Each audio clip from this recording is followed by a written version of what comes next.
नमस्कार, स्वागत है आपका। एनडीटीवी देख रहे हैं आप। मैं हूं आपके साथ ऋतु सिंह। जो सिटी सेंटर की शुरुआत करेंगे कांकेर से मिल रही बड़ी खबर के साथ, जहां सुरक्षा बलों ने नक्सलियों पर शिकंजा कसा है। 5 नक्सलियों को गिरफ्तार कर लिया गया है और 2015 में 3 परिवारों से मारपीट का आरोप है।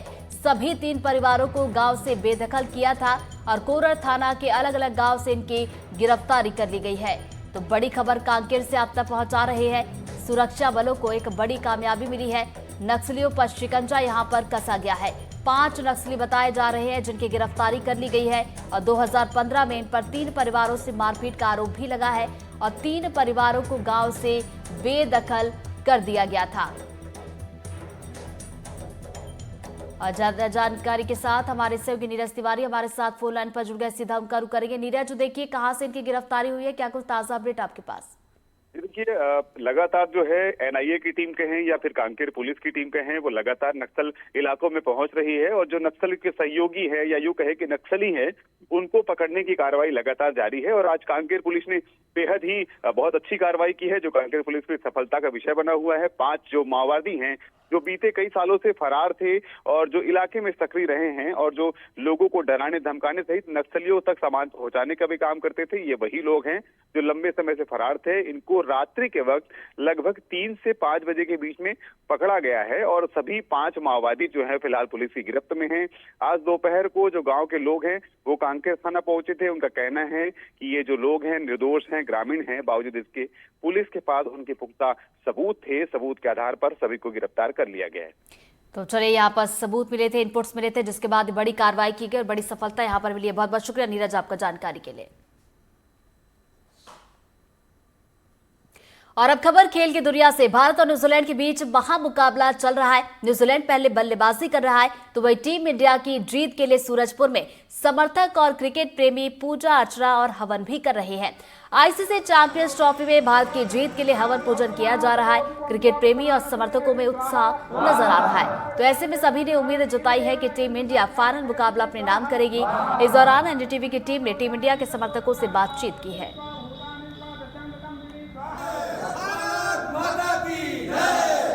जो क्रिकेट के दीवाने हैं वो मंदिर में पहुंचे हुए हैं सूरजपुर में और टीम इंडिया की जीत के लिए यहां पे प्रार्थना कर रहे हैं, दुआएं कर रहे हैं। तो जो क्रिकेट के जो दीवाने हैं वो उन लोगों में काफ़ी उत्साह भी देखा जा रहा है। ऐसे में हम कुछ लोगों से बात करेंगे, देखते हैं कि किस तरह से आज टीम इंडिया की दुआएं के लिए उन लोगों तीसरी बार टीम इंडिया चैंपियन ट्रॉफी के फाइनल मुकाबले में है और कब्जा करने के लिए उतरी है। किस तरह से उम्मीदें हैं आप लोगों की? और आज मंदिर भी पहुंचे हुए हैं, क्या उम्मीद है? निश्चित ही इंडिया आज फाइनल मैच काफ़ी बड़े अंतर से जीतेगी और हम सभी की शुभकामनाएं इंडिया के साथ। और इसी के चलते हम मंदिर में आए हैं पूजा अर्चना, ताकि कोई, जैसे हम पिछला फाइनल वनडे फाइनल हार गए थे और इस बार ऐसा ना हो, इसी कारण से हम पूजा अर्चना करने आए हैं। आज क्या उम्मीद है? आज किससे उम्मीद लग रही है इंडिया टीम में? आज मेरे हिसाब से विराट कोहली आज शानदार बैटिंग करेंगे। मुझे लगता है कि आज शानदार शतक बनाएंगे विराट कोहली और रोहित शर्मा भी उनका पूरा साथ देंगे, ऐसा मुझे लगता है। और हमारी पूरी इंडिया टीम, पूरी भारतवासी पूरे इंडिया टीम के साथ में है और इसीलिए आज हम यहाँ मंदिर में आए हैं पूजा अर्चना करने और निश्चित तौर पर आज इंडिया जीतेगी। स्पिनर्स जो होंगे, स्पिनर्स का क्या रोल होगा आज? स्पिनर्स का बहुत ज़्यादा रोल है। सबसे ज़्यादा वरुण चक्रवर्ती है, जो कि न्यूजीलैंड को हर तरह से देखा गया है कि न्यूजीलैंड सबसे ज़्यादा स्पिनर से ही नहीं खेल पाता है, बाकी इंडिया स्पिनर से ही जीतेगा। आपका क्या कहना है इंडिया की जीत के लिए? मैं समस्त भारतवासी को मैं चाहूँगा कि इंडिया यह जीत का तोहफा दें और शुभकामनाएं पूरे भारतवर्ष उनके लिए कर रही है। क्या लगता है कि कहीं ना कहीं इंडिया को एडवांटेज भी है, क्योंकि न्यूजीलैंड बार बार पाकिस्तान में जाके खेली है, फिर उसको यहाँ पर जाना पड़ रहा है दुबई में, तो एडवांटेज कुछ रहेगा उसमें? जी एडवांटेज रहेगा इंडिया के पास। पिच को लेकर के बैटिंग पिच है, तो इसमें निश्चय ही आज इंडिया जीतेगी। किस तरह का उत्साह है? उत्साह किस तरह का नजर आ रहा है? इंडिया जीतेगी और इंडिया जीत के आएगा, ये हम सबका विश्वास है। ये देख सकते हैं कि जो सूरजपुर में जो क्रिकेट प्रेमी हैं और जो भारतीय टीम के समर्थक लोग हैं उनमें काफ़ी उत्साह नज़र आ रहा है और टीम इंडिया के जीत के लिए यहाँ पे मंदिर में पहुँचे हुए हैं। ऐसे में आज दुबई के क्रिकेट स्टेडियम में जब इंडिया वहाँ पर खेलेगी और हर क्रिकेट प्रेमियों को उम्मीद है कि वो तीसरी बार चैंपियन ट्रॉफी के खिताबी मुकाबले में जीत दर्ज करेगी। इमाम हसन, एनडीटीवी, सूरजपुर। खंडवा में गुरु विवेक मिश्र की नर्मदा परिक्रमा समापन पर मुख्यमंत्री मोहन यादव परिवार समेत ओंकारेश्वर पहुंचे, जहां मुख्यमंत्री ने मां नर्मदा का पूजन किया, साथ ही नर्मदा आरती भी की। इस दौरान मुख्यमंत्री ने सिंहस्थ 2028 और ओंकारेश्वर ममलेश्वर के धार्मिक सौंदर्यीकरण का जायजा लिया।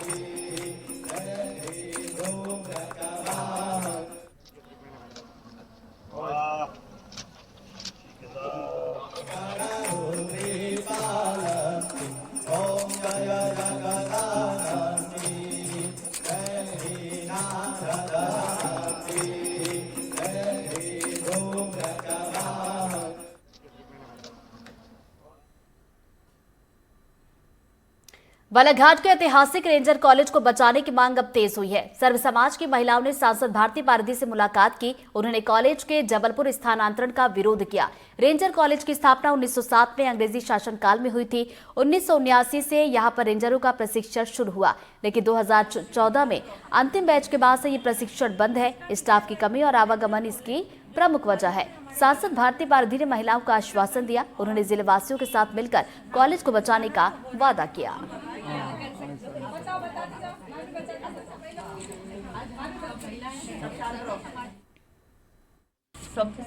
सर्व समाज महिला मंडल द्वारा हमने सांसद महोदय को ज्ञापन सौंपा है।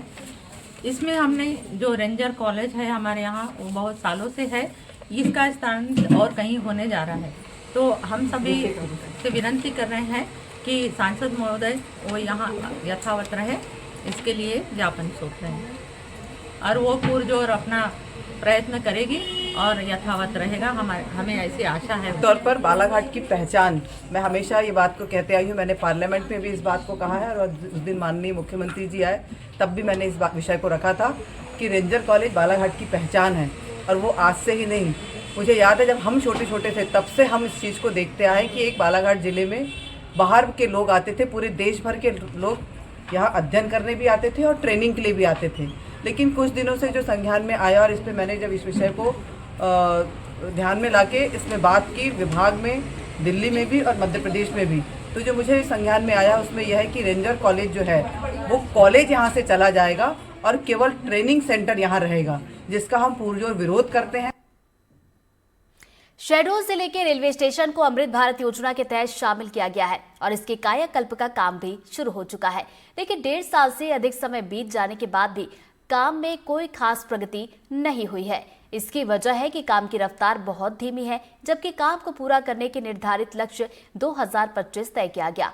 अमृत भारत योजना के तहत शहडोल रेलवे स्टेशन के लिए 16 करोड़ 56 लाख रुपए की लागत से कई काम प्रस्तावित भी है, जिसमें स्टेशन का मुख्य प्रवेश द्वार, प्रस्थान द्वार, 12 मीटर चौड़ा नया फुटओवर ब्रिज, नया parking area, 2 high mast light, CCTV कैमरे, प्लेटफॉर्म, फ्लोरिंग सहित अन्य काम शामिल हैं। काम शुरू हुए लगभग 1.5 साल से ज्यादा का वक्त हो चुका, लेकिन फिर भी काम की गति धीमी है। केवल स्टेशन के बाहरी मुख्य द्वार का काम चल रहा है। जी, मैं अभी कुछ 2 दिन पहले यहाँ पे शहडोल आया हुआ था, तो मेरे पैर में भी चोट लगी हुई है और जब मैं आया तो पीछे साइड मेरे को वहाँ पे उतारा गया। मेरा डब्बा पीछे साइड था तो मैं वहाँ से चल के आया ना। यहाँ पे रैंप है, क्योंकि मेरे पैर में चोट लगी हुई इसलिए मेरे काफ़ी तकलीफ हो रही है। मैं रैंप चढ़ के आया, मैंने उस साइड देखा तो मेरे को एग्जिट भी कभी नहीं लगा, यहाँ पे डाइवर्जन वगैरह ऐसा कोई साइन बोर्ड नहीं लगा जिससे मुझे ये पता चल सके कि भाई मुझे जाना कहाँ है एग्जिट। आज विगत 2 साल से काम चल रहा है पर अभी तक इसका निर्माण पूरा नहीं हुआ और दिक्कतें इतनी आ रही है। यहाँ रेस्ट रूम नहीं है, कुछ नहीं है। मेरे को जाना है जबलपुर तक, बट अभी मेरी तबीयत भी ठीक नहीं है, फिर भी हमारे पास रेस्ट रूम नहीं है। तो ये जल्दी से जल्दी अगर निर्माण हो तो यात्रियों को ही लाभ है, सब कुछ सबका अच्छा होगा, यही मेरा कहना है। और अगर इसका जल्दी निर्माण होता है तो अपने शहडोल का भी नाम होगा, अच्छा होगा सब कुछ। रैंप चाहिए, लिफ्टिंग का सिस्टम चाहिए, वही दोनों की आवश्यकता विशेष है। और सुरक्षा के लिए जो कई जगह से लोग बाग आ जाते हैं वो नहीं होना चाहिए। अभी क्या क्या दिक्कत है? अभी बस रैंप का दिक्कत सबसे ज़्यादा है, बाकी तो ठीक ही चल रहा है। काम भी नहीं बन पाया, प्लेटफार्म अभी नहीं, काम चल रहा है। क्या कहना है? बस होगा, धीरे धीरे काम होना चाहिए और क्या कहना है, जल्दी हो। तो आपको क्या आपका पैर में लगा हुआ? हाँ भाई, क्या है तो क्या है, पैर में लगा है तो रैंप न होने के कारण क्या है, उठा करके लाने परेशानी होती है बच्चों को। इधर से घूमते आते तो शहडोल अंबिकापुर ट्रेन छूट गया, अब हमको 1-2 घंटा बिना मतलब कि हाँ बैठना पड़ रहा है। अगर यही जो वहाँ कोई बोर्ड लगा देते कि वो रास्ता परिवर्तन है आगे जाइए, तो हम तो खोजते खोजते परेशान हो गए। और ऐसे हाल अनूपपुर में भी है, वहाँ भी अभी बन नहीं रहा है रास्ता, वहाँ भी परिवर्तन है। तो रेल प्रशासन से निवेदन है कि ये जल्दी काम कराए। सभी ऐसे रेलवे स्टेशनों का विकास करने के उद्देश्य से निश्चित एक राशि हर स्टेशनों में दी जा रही है। निश्चित आज हमारे शहडोल में बहुत बड़ी मांग थी यहाँ पर लिफ्ट की, और जिस तरह से इस अमृत भारत योजना में हमारे सभी विकलांग हो गए, वृद्ध हो गए, ऐसे कई पेशेंट हो गए, इन लोगों के सुविधा के लिए निश्चित ये लिफ्ट बहुत ज़रूरी है। भारत स्टेशन योजना अंतर्गत शहडोल रेलवे स्टेशन का कायाकल्प कार्य भी शुरू है। आपको हम बता दें कि पिछले 1.5 सालों से अमृत भारत योजना अंतर्गत शहडोल रेलवे स्टेशन का कायाकल्प कार्य शुरू हुआ है, लेकिन कार्य की गति इतनी धीमी है कि यह कार्य अभी तक आधा अधूरा पड़ा है। आपको हम बता दें कि इस कायाकल्प योजना में 16 करोड़ 50 लाख रुपए का प्रस्तावित है, और ये जो प्रोजेक्ट था 16 करोड़ 50 लाख रुपए की लागत का था। इसमें जो ये प्रवेश द्वार आप देख रहे हैं, ये प्रवेश द्वार, साथ में इसके साथ एग्जिट द्वार, और अंदर जो है फुट ओवर ब्रिज, उसमें रैंप बनाना प्रस्तावित है। साथ में जो प्लेटफॉर्म है उसका रिनोवेशन करके फ्लोरिंग करना है। पूरे प्लेटफॉर्म में, पूरे रेलवे स्टेशन में CCTV कैमरे लगाने प्रस्तावित है, और साथ ही ये जो पार्किंग स्थल दिख रहा है, इसमें बड़ा एक पार्किंग स्थल बनाना। लेकिन देख रहे हैं कि अभी तक सारे कार्य अधूरे पड़े हैं। अभी फुट ओवर का ब्रिज का काम तो शुरू ही नहीं हो पाया है, अंदर जो फ्लोरिंग होनी थी वो शुरू नहीं हो पाई है, रैंप नहीं बन पाया है, जिसके चलते यात्रियों को खासी परेशानी होती है। अगर मैं सहयोगी से बोलूँगा तो ये दिखाएंगे कि ये जो मुख्य द्वार बंद पड़ा है निर्माण कार्य के चलते, तो जो यात्री आते हैं उन्हें काफ़ी समस्याएं होती है। जो नए यात्री आते हैं उन्हें ये पता ही नहीं चलता कि हम स्टेशन में कैसे प्रवेश करें, तो वो भटकते रहते हैं। साथ में जो दिव्यांग यात्री हैं, जो बुजुर्ग यात्री हैं, वो भी फुट ओवर ब्रिज में रैंप बनना था जो मुख्य रूप से प्रस्तावित था, वो आज तक नहीं बना है। लिफ्ट का प्रावधान था वो भी नहीं हो पाया है। पार्किंग का प्रावधान था, वो पार्किंग अभी देख ही रहे हैं उसकी स्थिति कैसी है। कुल मिला के 1.5 साल जो हो चुके हैं उसमें कार्य जो है आधा अधूरा है। केवल ये देख रहे हैं जो सामने एग्जिट द्वार बनना था, और सामने केवल निर्माण कार्य दिख रहा है, वो भी पूरी तरह से नहीं हुआ है। आपको हम बताते हैं कि पिछले अभी 2-4 दिन पूर्व इन कार्यों का निरीक्षण के लिए स्थानीय विधायक जो हैं वो भी आई थी, और उन्होंने भी इस कार्य की धीमी गति को लेकर नाराजगी व्यक्त की थी। अब ये देखना यह है कि ये जो कार्य इतना धीमा चल रहा है, रेलवे के अधिकारी भी इस पर कुछ भी बताने से इनकार कर रहे हैं कि आखिर क्यों धीमा चल रहा है और कब इसमें तेज गति पकड़ेगी जिससे यात्रियों को सुविधा होगी। फिलहाल काम में इतनी गति दिखलाई नहीं दे रही है, और ये काम कब तक पूरा हो पाएगा यह बताना मुश्किल है। फिलहाल इस आधे अधूरे काम के चलते यात्रियों को भारी परेशानी का सामना करना पड़ रहा है। शहडोल से NDTV के लिए विनय तिवारी की रिपोर्ट। बुरहानपुर के असीरगढ़ में सिक्के मिलने पर प्रशासन अब हरकत में आया है। खेत में सिक्के मिलने का वीडियो सामने आने के बाद प्रशासन ने खुदाई पर रोक लगाई। साथ ही खेत में CCTV कैमरे और पुलिस की तैनाती की गई। प्रशासन ने ग्रामीणों से सिक्के लौटाने की अपील भी की।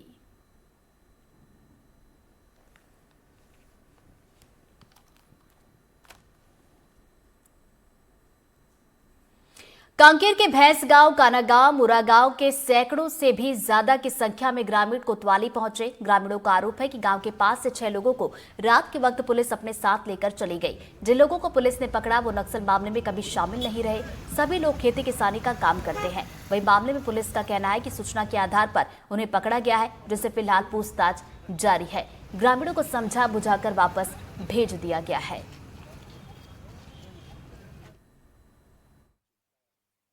कर इनको उठाया गया है, और इसी वजह से पूरे उस क्षेत्र के लोग यहाँ पता करने आए हैं। इसमें टोंडामर का है चंदन सिंह सलाम जी, टोंडामर का संतू राम उपेंडी जी है, और कार्तिक राम उसेंडी। भैंस गांव से है सोमारू राम कावड़े और फूल सिंह कावड़े, लक्ष्मण नुरेटी। ये बेगुनाह लोग हैं। NI वाले आकर 12 बजे रात को इनको उठा के लाए कांकेर, लेकिन कोई न अमेबेड़ा थाना बता रहा है, न कोरार थाना, न कांकेर थाना, न SP ऑफिस में। इन लोगों को कहाँ रखा गया है तो हम पूरे पब्लिक लोग आकर उनको पतासाजी कर रहे हैं। मैं गांव वालों की तरफ से बोल देती हूँ, मोरा गांव पंचायत, उसमें टोंडामर का भैंस गांव आता है। मोरा भैंस गांव पंचायत से टोंडामर का पंचायत से 3 लोग और भैंस गांव पंचायत से 2 लोग। रात को पुलिस आई जाती है, फोर्स आता है और लगभग रात को 12 बजे 1 बजे के बीच जबरदस्ती उठा के ले जाया जाता है। और गांव वालों को, घर वालों को कोई जानकारी नहीं है कि कौन संबंध में आए हैं, किस लिए आए हैं, किस लिए उठाया जा रहा है, किसी को जानकारी नहीं है। वर्तमान में हमारे वरिष्ठ अधिकारियों के निर्देश पर लगातार नक्सलियों के खिलाफ कार्रवाई चल रही है। आप लोगों को सब जानकारी में है ये बातें। और इसी कार्रवाई में हम लोगों ने अभी बीच में, आपकी जानकारी में होगा कि हार्डकोर नक्सली राजे कांगे और उसके पति प्रभाकर को गिरफ्तार किया था और कुछ हार्डकोर नक्सलियों द्वारा आत्मसमर्पण भी किया गया। इनके पुख्ता सूचनाओं के आधार पर हम लोग लगातार कार्रवाइयाँ कर रहे हैं और बहुत से गाँव के जो नक्सलियों के मददगार रहे हैं, सपोर्टर रहे हैं, जो उन घटनाओं में, नक्सली घटनाओं में शामिल रहे हैं, उनको हम लोग गिरफ्तारियां कर रहे हैं। तो ये जो गांव आए हुए थे, उसी के संबंध में ये लोग जानकारी लेने आए हुए थे। भिंडी से बड़ी खबर, जहां पर पुलिस ने हत्या के आरोपी को गिरफ्तार किया है। रंजिश में युवक की गोली मारकर हत्या कर दी थी और भाई की हत्या का बदला लेने के लिए ये हत्या की। आरोपियों से 2 अवैध कट्टे और कारतूस जब्त कर लिए गए हैं और हत्या के 4 आरोपी अभी भी फरार बताए जा रहे हैं, जिनकी तलाश अभी की जा रही है। तो भिंड से ये बड़ी खबर इस वक्त की, पुलिस ने हत्या के आरोपी को गिरफ्तार किया। उक्त मामले को गंभीरता से लेते हुए पुलिस अधीक्षक महोदय के आशीष यादव साहब के मार्गदर्शन में थाना मेहगांव टीम द्वारा, जो टीएस शक्ति सिंह द्वारा कल 2 आरोपियों को गिरफ्तार किया गया है। उसमें से एक आरोपी के पास से 312 बंदूक और 5 राउंड जब्ती किए गए और दूसरे आरोपी से भी जब्ती तलाशी हेतु उसमें कार्रवाई की जा रही है। बाकी शेष आरोपी की शीघ्र गिरफ्तारी की जाएगी। कितने आरोपी बनाए गए थे? ये पूरे प्रकरण में जब एफआईआर की गई थी तो 8 आरोपी बनाए गए थे और इस प्रकरण को शुरुआत से ही हमारे वरिष्ठ अधिकारी एसपी साहब और माइक्रो साहब द्वारा गंभीरता से लेते हुए इसमें लगातार प्रयास किए गए और उस प्रयास के सफलता से आज 2 आरोपी गिरफ्तार हुए। सीधी जिले में धान खरीदी में अनियमितता के मामले में एओडब्ल्यू ने छापेमारी की है। बंगोर, अमीरती, बिठौली, सिहावल रेस्ट हाउस समेत कई खरीदी केंद्रों पर 8 सदस्यीय टीम ने जांच की है और बता दें कि एओडब्ल्यू को 3200 क्विंटल धान खरीदी में अनियमितता की शिकायत मिली थी, जिसमें धान खरीदी के वक्त केंद्र प्रभारी पर अनियमितता बरतने के आरोप लगे।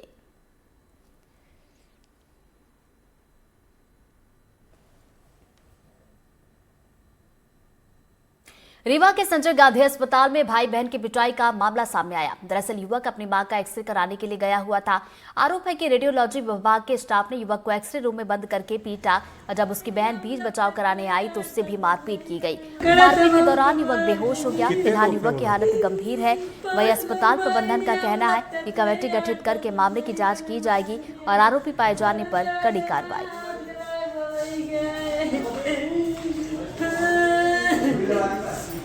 ये बेहोश है जब से। कौन है आपके? जबलपुर में पुलिस ने 17 लाख की चोरी के मामले में खुलासा किया। पुलिस ने 3 शातिर चोरों को गिरफ्तार किया, जबकि एक चोर अभी भी फरार है। पुलिस का कहना है कि चोर की तलाश जारी है। सिद्धनगर इलाके में एक परिवार जब बाहर गया था तब आरोपियों ने चोरी की वारदात को अंजाम दिया था।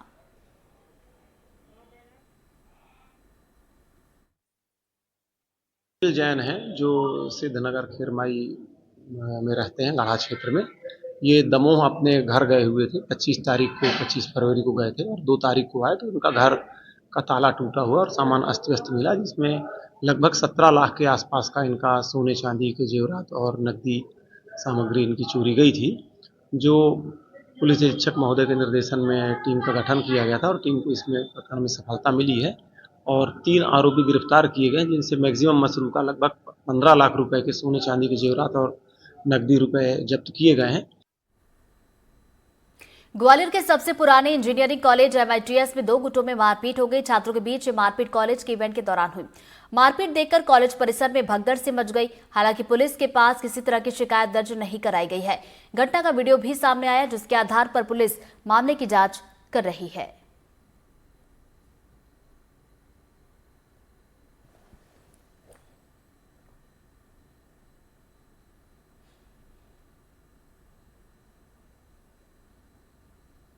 खबर बालोद के डोंडी थाना इलाके से है। एक महिला की संदिग्ध मौत के मामले में उसके परिजनों ने जांच की मांग की है। ससुराल पक्ष पर हत्या का आरोप लगा है और सख्त निष्पक्ष जांच की मांग की जा रही है। बीते दिनों ग्राम सुरडोंगर में महिला का शव खेत में पेड़ से लटका मिला था। मामले में महिला के परिजनों ने ससुराल पक्ष पर कई गंभीर आरोप लगाए हैं। पोस्टमार्टम में भी लापरवाही का आरोप लगाया है। साहू समाज के अध्यक्ष ने भी इसे हत्या बताया और मामले में जांच का सख्त कार्रवाई की मांग की है।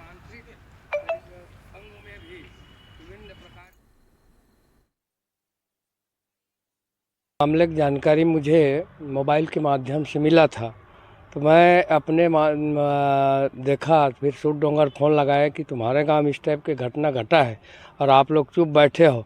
लड़की को सरेआम गली में निवस्त्र घुमा रही, आप लोगों के शर्म की बात है, तो आप लोग क्यों कार्रवाई नहीं करते? लेकिन जवाब किसी ने नहीं दिया।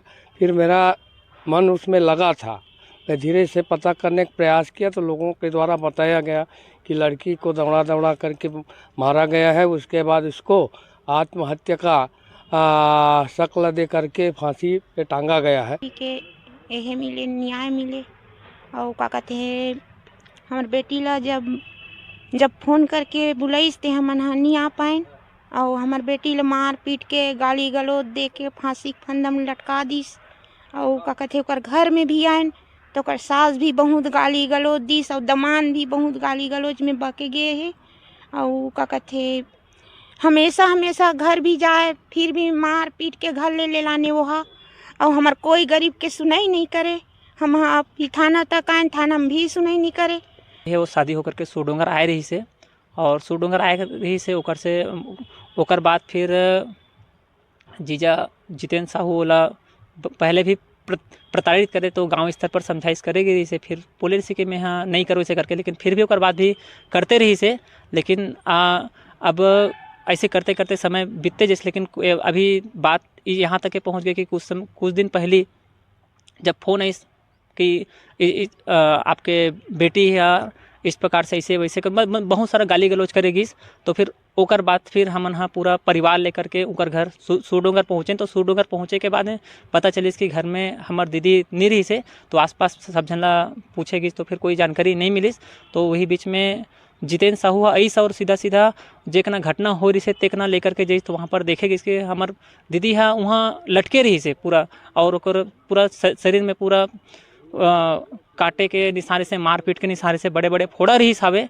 तो हमन हाँ देखे से मतलब स्पष्ट रूप से पता चला था कि वो आत्महत्या नहीं करे, वो सीधा हत्या करके लटकाए गए, मारपीट के लटकाए गए हवे।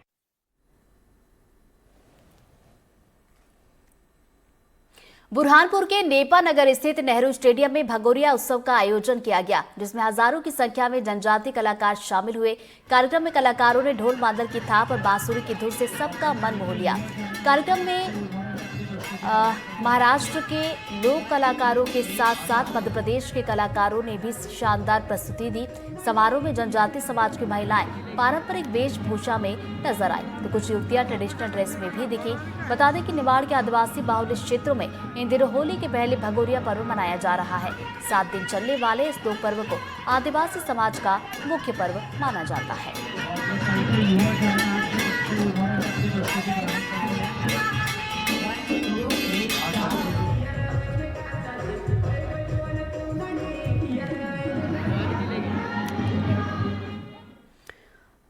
धार के आदिवासी क्षेत्रों में भगोरिया मेले की धूम मची है। यहाँ पर आयोजित भगोरिया मेला आदिवासी संस्कृति और परंपरा का प्रतीक बन चुका है, जिसमें राजनीतिक और सामाजिक प्रमुखों का भी उत्साह देखने को मिला। जिले के टांडा में आयोजित इस मेले में प्रदेश प्रभारी हरीश चौधरी, प्रदेश कांग्रेस अध्यक्ष जीतू पटवारी, प्रदेश युवा कांग्रेस अध्यक्ष मितेंद्र यादव, पूर्व केंद्रीय मंत्री अरुण यादव सहित 10 से ज्यादा विधायक नेता प्रतिपक्ष उमंग सिंघार के आमंत्रण पर पहुंचे और भगोरिया मेला में जमकर नृत्य भी किया। इस मौके पर जीतू पटवारी और उमंग सिंघार के बीच चल रही मनमुटाव की खबरों का दोनों नेताओं ने खंडन किया और कहा कि हम दोनों एक हैं।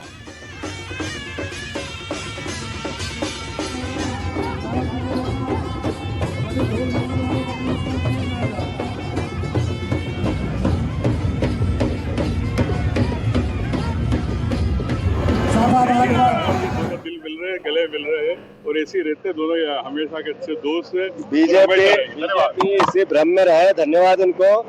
2028 में कांग्रेस का ऐसा झंडा लहरा रही है, देखो उधर विधानसभा पे लहराना। और इसी के साथ सिटी सेंटर में फिलहाल इतना ही। आगे देखिए एनडीटीवी ग्राउंड रिपोर्ट। नमस्कार।